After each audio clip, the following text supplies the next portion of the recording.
The gavel strikes once. A single thud echoed through the courtroom, heavy with tension. The murmurs stopped. Every camera lens turned toward the defendant's table, where Kody Brown sat, jaw tight, trying to hold on to the last pieces of his pride. The judge's voice fills the room. "Mr. Brown, this is your last chance to respond before we allow the evidence in." Kody readjusts his tie, but cannot quite meet Christine's eyes. She's seated across from him, her face composed, yet aflame with pent-up anger. Beside her, Janelle leans forward and whispers under her breath, something like a prayer, or perhaps a warning. Robyn sits behind Kody, her hand clenching at her chest, the threatening tears not yet allowed to fall. Meri, silent in the second row, stares down at her folded hands as her lips quiver around something she hasn't yet said. The air is electric. Even the audience members are aware this is no ordinary case. This is years of buried resentment, betrayal, and faith unraveling in front of the world. Christine finally stands. "Your Honor," she commences in a firm, unwavering voice. "For over a decade, I lived in silence. I believed loyalty meant silence. But today, silence ends." She turns, looking directly at Kody. He built an image of unity, of love, while breaking every rule he preached. This isn't about divorce. This is about deception, money, and a truth he swore no one would ever find. Kody slams his hand on the table. "Lies. You're doing this for attention, Christine." The judge lifts a hand. "Mr. Brown, one more outburst, and you'll be removed." Kody settles back, seething. Christine doesn't bat an eye. She slides a small black notebook onto the witness stand. A leather cover looks worn, almost fragile, like it has been hidden away for years. "This is the record," she says, "of every payment, every manipulation, every moment that we were told to keep quiet." Kody used faith to control, but this time, faith won't protect him. Gasps ripple through the courtroom. Cameras flash. Robyn lowers her head, whispering a prayer. The judge nods to the bailiff.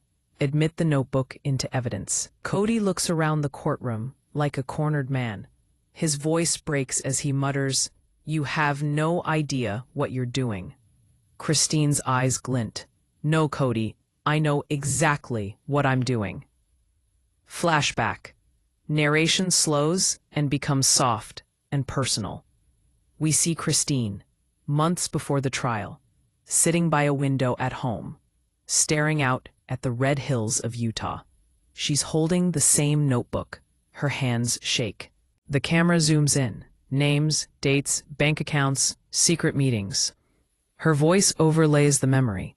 "I told myself I'd never use it, that I'd never turn against the man I once called my husband. But every time I watched Robyn take what was promised to all of us, every time Kody twisted faith into control, that promise broke." The flashback fades. We're back in court. Robyn finally stands, tears streaming down her face, and says, "Christine, please. You don't understand. Kody did what he had to for the family." Christine snaps back. "For the family or for you, Robyn?" A murmur that ripples and waves spreads through the audience. The judge pounds the gavel again, demanding order. The prosecutor approaches the bench. "Your Honor, the state requests to enter the financial statements obtained from Mr. Brown's joint accounts." Kody's attorney jumps up. "Objection, Your Honor. That evidence was stolen." Christine's attorney responds, "Recovered, not stolen, by a spouse with shared access." The judge sighs. "Overruled. Proceed." Slowly, Christine exhales, her shoulders trembling. Years of silence finally breaking. Her narration returns, softer now, almost confessional. "For years we sat around the same table, pretending to be one family, but I saw it all changing. Robyn got her house, her new car, and every time we asked about fairness, Kody would quote scripture, saying obedience brings blessings. but blessings only came to one wife. The camera then cuts to Janelle, tears in her eyes. "She's right," she whispers. "He made us feel guilty for wanting equality." Robyn turns to her. "You stayed because you loved him, Janelle." "No," Janelle says, her voice breaking. "I stayed because I was scared to leave." The audience gasps again. Some cover their mouths. Others shake their heads. The judge looks at Christine. "Do you have anything else to present before we recess?" Christine hesitates. Her fingers trace the edges of the notebook. "Yes," she says quietly. "But it's not about money this time. It's a question of identity." Kody stiffens. "Don't you dare." Christine lifts a folded document. This letter was written by someone who knew Kody before the show began. Someone who helped him set up everything, including the accounts under false names. The courtroom erupts in whispers. Kody's attorney scrambles, shouting, "Your Honor, this is outrageous. She's introducing new witnesses without notice." But the judge doesn't cut her off. "I'll allow it. The court deserves to hear what this letter contains." Christine reads in a quivering yet firm voice. Kody Brown manipulated public perception to build his empire. He transferred assets between wives, names in order to avoid detection. He told us faith was his purpose, but control was his goal. The letter closes. Christine slowly folds the letter. Kody is shaking his head, mumbling, "She's lying. She's lying." But Robyn's not defending him now. She's gone white, her eyes wide, like she's finally realized something she was determined not to. Meri suddenly rises from her seat in the second row. "Christine, that letter, who wrote it?" Christine looks up. "You know who did." Meri gasps. "No, not him." Christine nods solemnly. "Yes, your cousin, Meri. He worked for Kody when all this started." The judge slams the gavel again. "That's enough for today. Court is adjourned until tomorrow morning." The audience erupts in noise, reporters rushing, cameras flashing, whispers flying. Kody gets up slowly, his face red with fury. "You think you've won, Christine? You have no idea what's coming." Christine gets to her feet, snatches her notebook up, her voice even, but ice cold. "Then I'll see you tomorrow, Kody. Bring the truth with you, if you can still recognize it." She turns and walks out of the courtroom. Robyn collapses into her chair, sobbing. Meri looks torn apart, her faith and loyalty shredded in one afternoon. Janelle follows Christine out, the two women walking side by side for the first time in years. The camera lingers on Kody, left alone at the defense table, clutching his tie, eyes filled with rage and fear.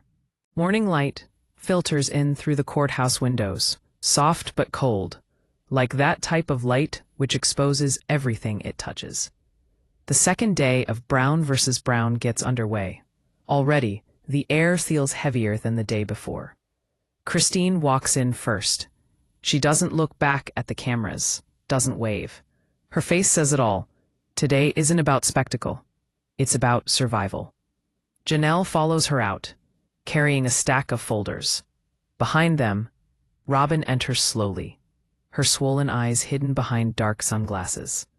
Kody walks beside his lawyer, pretending confidence, but every few seconds his jaw twitches. Meri brings up the rear, as silent as ever, a small cross clutched around her neck. The murmur of the crowd, as they take their seats, everyone waiting for the testimonies, the confessions, the betrayals, hidden truths promised for years. The judge enters, and once again the gavel falls. Thud. Court is now in session. Christine is called to the stand first, placing her hand on the Bible in a steady voice, though with weary eyes. "Do you swear to tell the truth, the whole truth, and nothing but the truth?" She nods. "I do." The prosecutor comes forward. "Mrs. Brown, Yesterday you showed us the financial record that seems to reflect long-term manipulation of assets by your husband. Today we'd like to know, how far back does that go? Christine exhales slowly. It started before Robyn, before the cameras, back when we were just trying to survive as a plural family. Kody told us everything was shared, but behind the scenes, he was setting up accounts none of us had access to. She glances at Kody. He looks away. Christine continues, "At first I ignored it. I told myself he was managing things for us. But when Robyn joined the family, everything changed. The new house, the jewelry business, the expenses all in her name. And when I ask why, he said, because she listens, because she's obedient." Her voice cracks. The courtroom is silent. The prosecutor leans forward. "Did you ever confront him directly?" Christine nods. "Once. He told me if I didn't like it, I could leave. But I had children, a community, and I thought leaving meant losing my faith." Kody interrupts, shouting, "You twisted everything, Christine. You left because you wanted fame." The judge glares. "Mr. Brown, one more interruption, and you'll be removed from the courtroom." Kody clenches his fists, muttering under his breath. Christine remains unruffled. "I left because I was tired of pretending obedience was love." A wave of emotion runs through the room. Even Robyn can't hide her tears anymore. The prosecutor nods. No further questions. As Christine steps down, she passes Robyn. Their eyes meet, just for a second. Robyn whispers something barely audible. "You've ruined everything." Christine doesn't stop walking. The prosecutor then calls Janelle Brown. She looks nervous but determined. "Mrs. Brown, were you aware of the hidden accounts?" She hesitates. "Not at first. I believed in him." Kody was persuasive.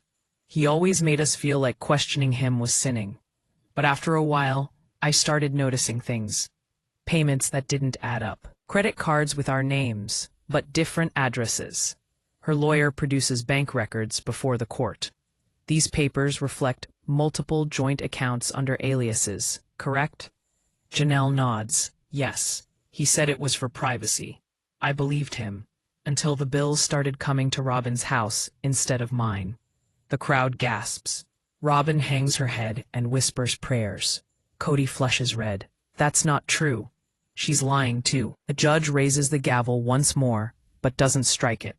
The silence itself a warning. Then the defense calls Robyn. The courtroom has become electric with astonishment. Even Kody looks perplexed. Robyn takes the stand, tissues already in hand. "I didn't want to testify," she says softly. "But if the truth will clear my husband's name, I will." Her lawyer asks her delicately, "Mrs. Brown, did you ever receive money you weren't entitled to?" Robyn shakes her head. "No. Everything Kody gave me was for our family, for the kids. He wanted stability, and everyone else resented it." Christine rises from her seat. "Resented it? Robyn, you got everything, while we were told to be grateful for scraps." The judge bangs his gavel. "Order." Robyn's tears spill over. "You all left him. You left when it got hard. I stayed." Meri, silent until now, suddenly speaks. Her voice shakes. "You stayed because he built your world while ours collapsed." Robyn turns to her. "You think I asked for that?" Meri whispers. "No, but you didn't stop it either." The whole courtroom is quiet once more. It is one of those silences that seems almost a held breath before a storm.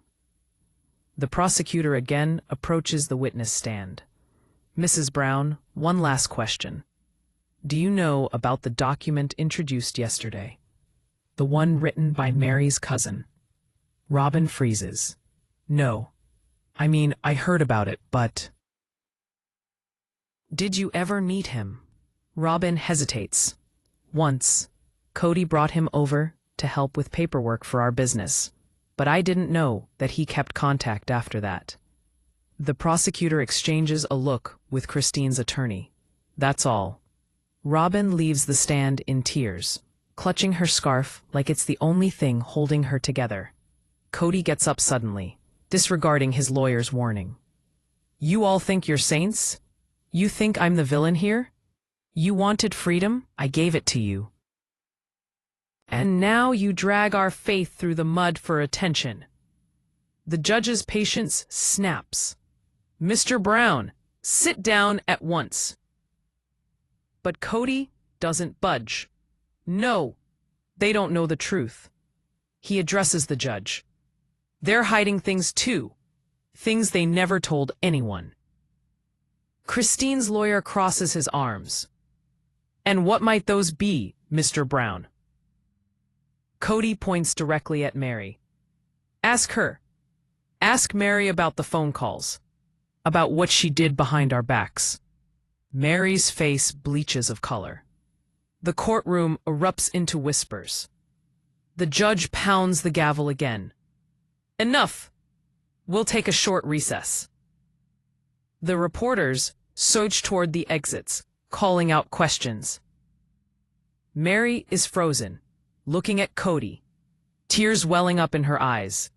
Why would you do that? She whispers. Kody sneers. Because if I'm going down, I'm not going alone.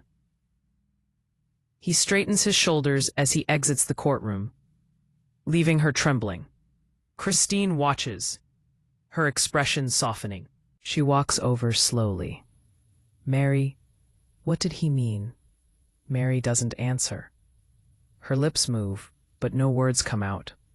Then, in a whisper, she says, It's not what he thinks. It's worse. Christine cocks her head. Worse? Meri looks up, her eyes shining with guilt. I tried to protect him, and I ended up helping him. The camera zooms in on Meri's shaking hands, as murmurs fill the corridor outside. Janelle steps closer, voice soft. Meri, what did you do? Meri shakes her head. If the truth comes out, it won't just ruin him, it'll ruin all of us. The third day brings gray skies. Rain courses down the courthouse windows like tears that won't dry. The crowd outside has doubled, with fans, reporters, and even former family friends gathering to whisper theories and clutching signs. Everyone wants to know a single thing. What did Meri hide? Inside, the courtroom feels different. The tension isn't just thick, it's alive, breathing through every corner. Christine sits at the plaintiff's table, staring at a single envelope, which the prosecutor has placed before her. It's smaller than the one from day one, but somehow heavier. Meri hasn't said a word since recess. Her eyes are red, her hands shaking as she clutches a tissue. Kody sits ramrod straight, refusing to even look at her. Robyn is pale and tired, her lips repeatedly mumbling silent prayers. Janelle's face reflects only muted sadness, the kind that results from knowing the answer before the question is asked. The judge calls the court to order. We will now continue with testimony related to evidence withheld by Mrs. Meri Brown. Meri slowly rises to her feet. Her voice shakes. Your Honor, I didn't mean to hide it. I was told it was private, that to reveal it would destroy the family. I believed that. I believed him. She looks at Kody, who looks away. The prosecutor steps forward. Mrs. Brown, what exactly did you hide? Meri takes a deep breath. A DNA report. Gasps ripple through the courtroom, and even the judge leans forward. A DNA report of what, Mrs. Brown? She closes her eyes. Of one of the children. The room erupts into a cacophony of murmurs. Cameras flash like lightning. Robyn covers her mouth, her voice a whisper. No, no, please don't. The prosecutor unfolds the timeline. A private DNA test conducted years ago, buried in sealed records. Mrs. Brown, who asked you to conceal the results? Meri hesitates. Then softly, Kody did. He said the family couldn't survive another scandal. He said if it came out, everything, our show, our faith, our reputation, would crumble. Kody slams his hand on the table. You don't know what you're talking about. Christine's voice cuts through the chaos. Who was the test for, Meri? Say it. Meri's lip quivers. It was for one of Robyn's children. The air is sucked out of the room. Robyn utters a strangled sob. Meri, stop. You don't understand. But it's too late. The prosecutor nods to the clerk, who places the envelope from Christine's table onto the evidence stand. The judge gives a slow nod. Open it. The paper rustles like thunder in a storm. The clerk unfolds the report, clears his throat, and reads. DNA parentage report. Probability of paternity, 0%. The words remain suspended in the air, like a bomb that hasn't exploded yet. The silence is rent by Robyn's shriek. She doubles over, sobbing uncontrollably. Kody leaps to his feet. That's not true. That's not possible. Christine's face appears calm, but her eyes are glistening with tears. So all this time, you built a family on lies even deeper than we imagined. Robyn tries to speak, her voice breaking between sobs. He didn't know. I swear he didn't know. It was before everything. Kody turns to her, every line on his face a picture of incredulity. Before what, Robyn? She covers her mouth. Before we were married. Before I met you. I didn't think it mattered after all this time. The judge bangs the gavel. Order! Order! But the room doesn't quiet. Reporters murmur. Cameras roll. Viewers around the world lean in closer to the screen, unable to look away. Meri begins to cry softly. I told him we had to tell the truth, but he said God forgives secrets meant to protect love. Christine looks at her, voice low but steady. God forgives, Meri, but the court doesn't. The prosecutor regains control. Mrs. Brown, you confirm this test is authentic? Meri nods through tears. Yes. Did Mr. Brown at any time give you anything or promise you anything for having hidden it? She swallows hard. Yes. He promised he'd restore my place in the family. A single tear falls down Christine's cheek. He used you, Meri. Meri whispers, I know. The judge calls for order again. His voice heavy. The court will adjourn for 15 minutes to allow counsel to review the new evidence. Chaos erupts as soon as the gavel strikes. Kody storms over to Robyn, voice low but full of venom. You've humiliated me in front of the world. Robyn sobs, clinging to his sleeve. Kody, please, I didn't mean. He jerks away. You ruined me. Christine watches stoically from a distance, her expression unreadable. Then, softly, to Janelle, she says, he's finally showing who he really is. Janelle nods. And she's finally realizing who she married. When the court resumes, the judge looks grim. Given the new evidence, the court will open an inquiry into possible perjury and concealment of evidence. Christine's lawyer stands up. Your Honor, it is the plaintiff's request that Mr. Brown take the stand. Kody's attorney says he is not required to testify today. But the judge cuts in. He is now. Mr. Brown, take the stand. Kody's face tightens. He looks at Robyn. She looks away. He walks slowly to the witness box. The prosecutor doesn't waste time. Mr. Brown, when did you learn about the DNA report? Kody exhales sharply. Last night. Christine shakes her head. That's a lie. The prosecutor raises an eyebrow. You're under oath, Mr. Brown. Kody glares at Christine. Fine, years ago. Meri told me, and I told her to burn it. The courtroom erupts in gasps again. The judge looks stunned. You destroyed evidence? I protected my family, Kody yells. Christine gets up. You protected yourself. You used all of us as shields for your image. Kody's voice breaks, raw and defensive. I was trying to keep us together. You all wanted to tear it apart. Christine takes a step closer. No, Kody, you did that the moment you decided control was love. There's a moment of complete silence. The cameras even stop clicking. Kody then looks around the room, eyes wild, and exclaims, "You think I'm the only one with secrets? Ask her." He points at Christine. Ask her who gave her that DNA report. The judge frowns. Explain yourself. Kody smirks bitterly. That report wasn't just Meri's doing. Christine got it from someone inside the family. Someone we all trusted. The courtroom stirs again, the audience murmuring, reporters scribbling furiously. The prosecutor asks, "Whom are you accusing?" Kody leans forward, his eyes ablaze. Janelle. Janelle's jaw drops. What? That's not true. Kody smirks.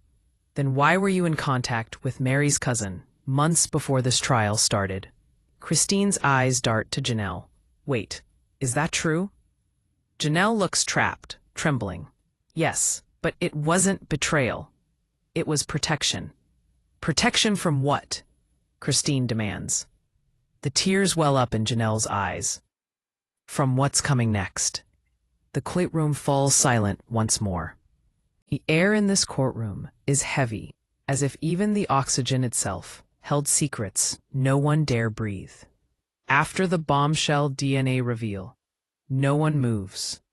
Robyn's mascara is smeared, Kody's knuckles white as he clenches the edge of the defense table. Christine just sits without moving, her gaze fixed on the folder in front of her. The judge clears his throat softly.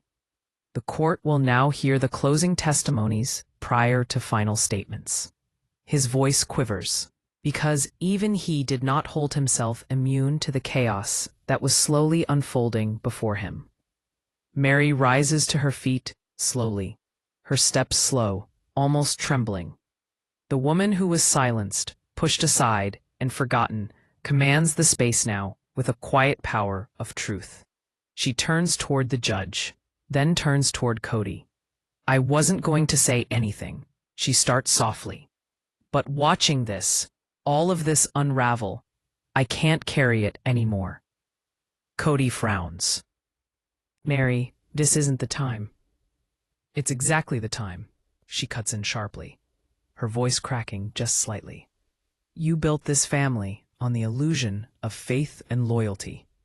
But behind every prayer, every Sunday photo, there were lies, and I was one of them. A murmur ripples through the courtroom. Christine's head lifts, eyes wide. Robyn looks terrified. Meri takes a deep breath. Years ago, when you and I were still trying to make it work, you told me something that never left my mind. You said, if the family ever fell apart, you'd rather destroy it than see anyone else win. Kody's jaw tightens. That's not true. But Meri's not done. I wrote it down, Kody, the night you said it. I knew someday I'd need to remember your words.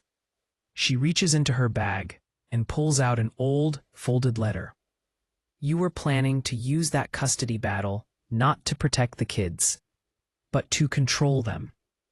To keep Christine and Janelle from ever being free. The audience gasps. Cameras click. The entire courtroom feels as if it has just tilted on its axis. Kody's voice rises, trembling with fury. That's a lie. You're twisting everything. Christine stands up suddenly. No, Kody. That sounds exactly like something you'd say. The two lock eyes, a storm brewing between them that has been years in the making. The judge pounds his gavel, but it's too late. Words are flying like shards of glass.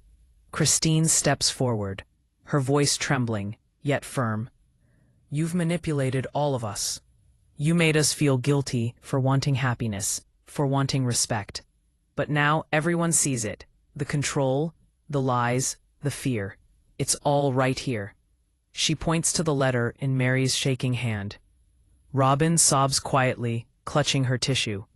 Please, stop. Kody, just tell them the truth. Tell them you didn't mean it. But Kody says nothing. His silence is louder than any denial. The judge nods slowly. Mrs. Brown, he says to Meri, is there anything else in that letter relevant to this case? Meri hesitates, then shakes her head. Just one line. One that shows who Kody really became. She opens the letter and reads softly. When they're gone, when they've turned against me, I'll make sure they have nothing left. Again, gasps fill the room. Robyn puts her hand over her mouth. Janelle bows her head, murmuring, "Oh my God." Kody's lawyer rises to object, but the damage is already done. The truth is out, and for once, Kody can't talk his way out of it. The judge winces. Mr. Brown, would you like to reply? Finally, Kody stands, looking exhausted. You want to know the truth? He says, bitterness tainting his tone. Fine, I said it. I said it because I was angry. Because after everything I built, everything I sacrificed, they all turned their backs on me. I was human. I was hurt. Christine's eyes well up with tears. You were never hurt, Kody. You were exposed. The courtroom falls silent once more. Not the heavy silence of tension, but that fragile kind which comes just before collapse. Meri takes a step backward towards her seat, her voice quivering. I'm not your enemy, Kody. I just couldn't live in your version of the truth anymore. Robyn wipes her tears and whispers, maybe none of us ever did. The judge looks around the room, visibly shaken. Given the testimony and new evidence, this court will now review the custody petitions and financial records before rendering its verdict tomorrow. He slams the gavel once more. Court is adjourned for today. As the crowd dissipates, Christine remains there, her hand laid on the table. She looks to Kody, the man she once loved, who is now a complete stranger, standing in the wreck he made. Kody doesn't meet her eyes, and he walks past, his shoulders hunched, his face blank. For the first time, the man who once demanded control now looks utterly powerless. Christine, quiet and to herself, utters, tomorrow, that's it. Meri gets her things together quietly, her face pale but composed.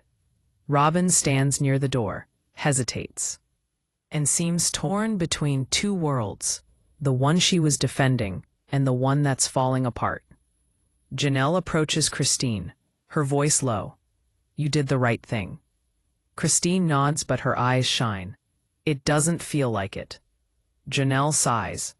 The truth never feels good, not at first. It just feels real.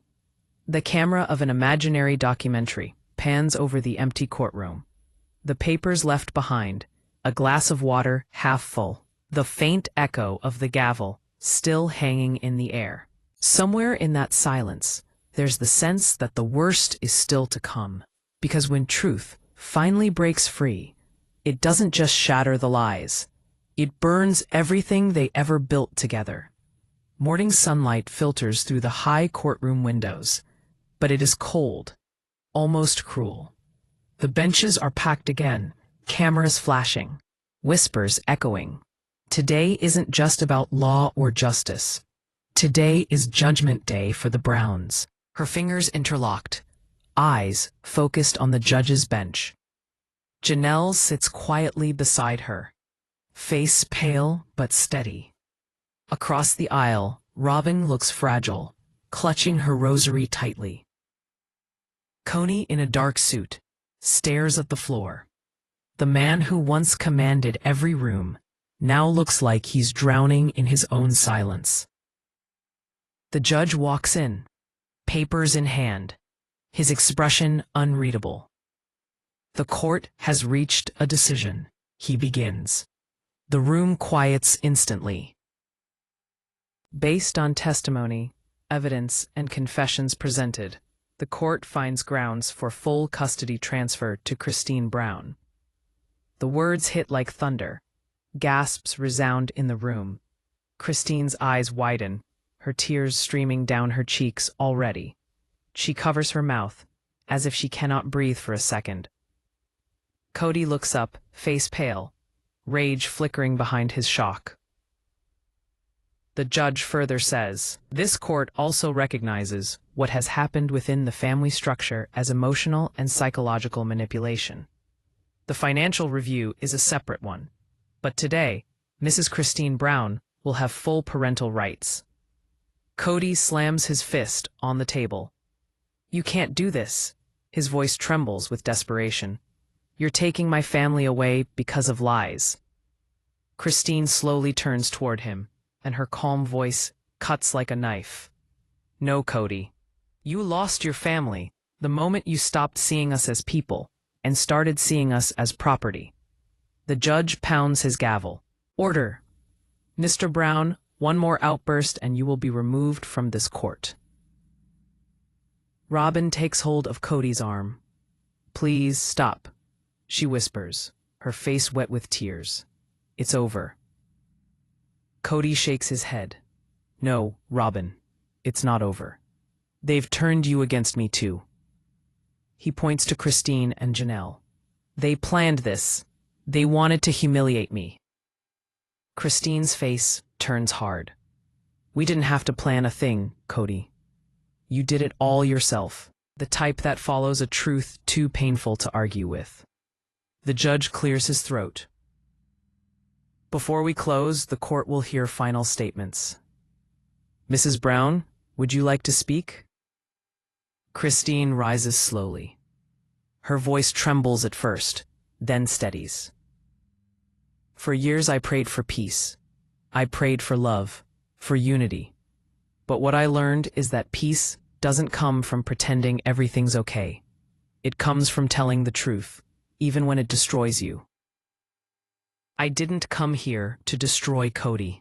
I came here to save what was left of us, our children, our self-worth, our voices. She looks directly at the judge. Thank you for hearing mine. There's a soft murmur of support from the gallery. Then suddenly Meri rises. Your Honor, she says softly, I have a statement to make too.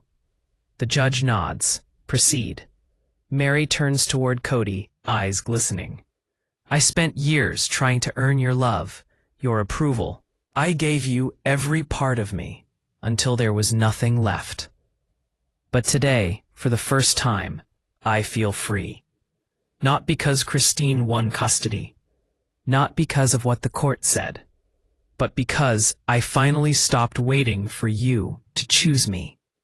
Kody's eyes soften for a split second. The first sign of vulnerability in days. Meri, he whispers. She shakes her head gently. No, don't. I just hope someday you understand what real love looks like. Not control, not fear. Love.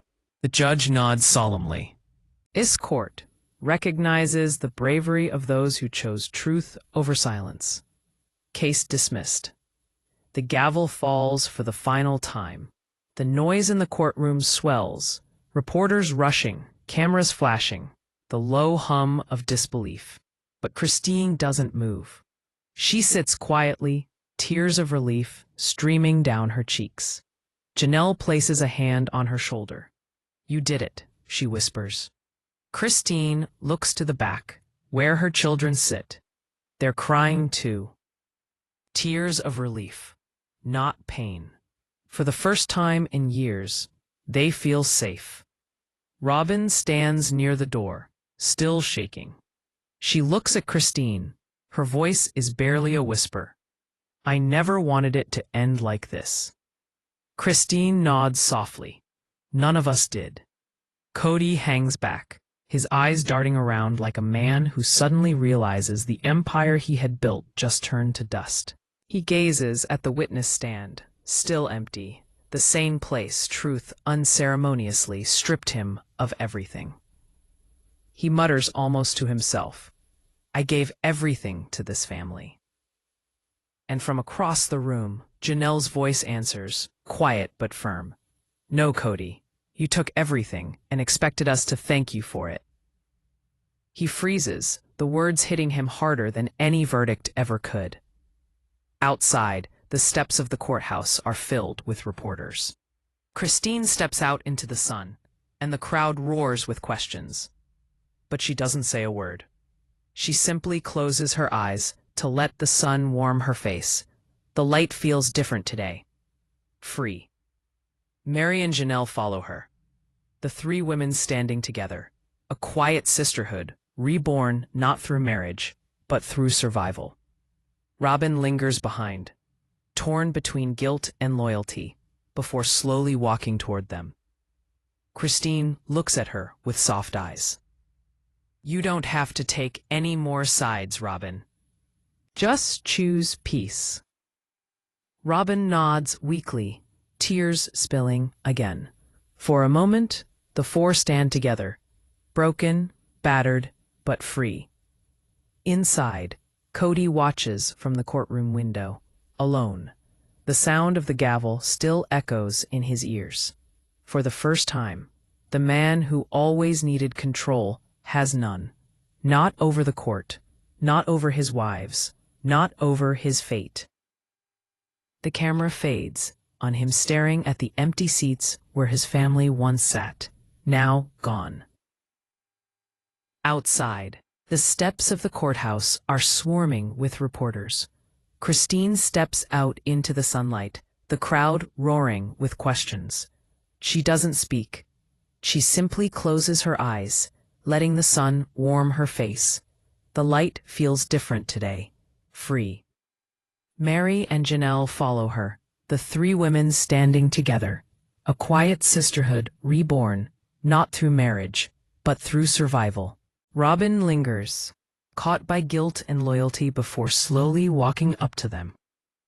Christine looks at her gently. "You don't have to choose sides anymore, Robyn. Just choose peace." Robyn nods weakly, tears spilling again. For a moment, all four stand together, broken, battered, but free. Inside, Kody watches from the courtroom window, alone. The sound of the gavel still echoes in his head.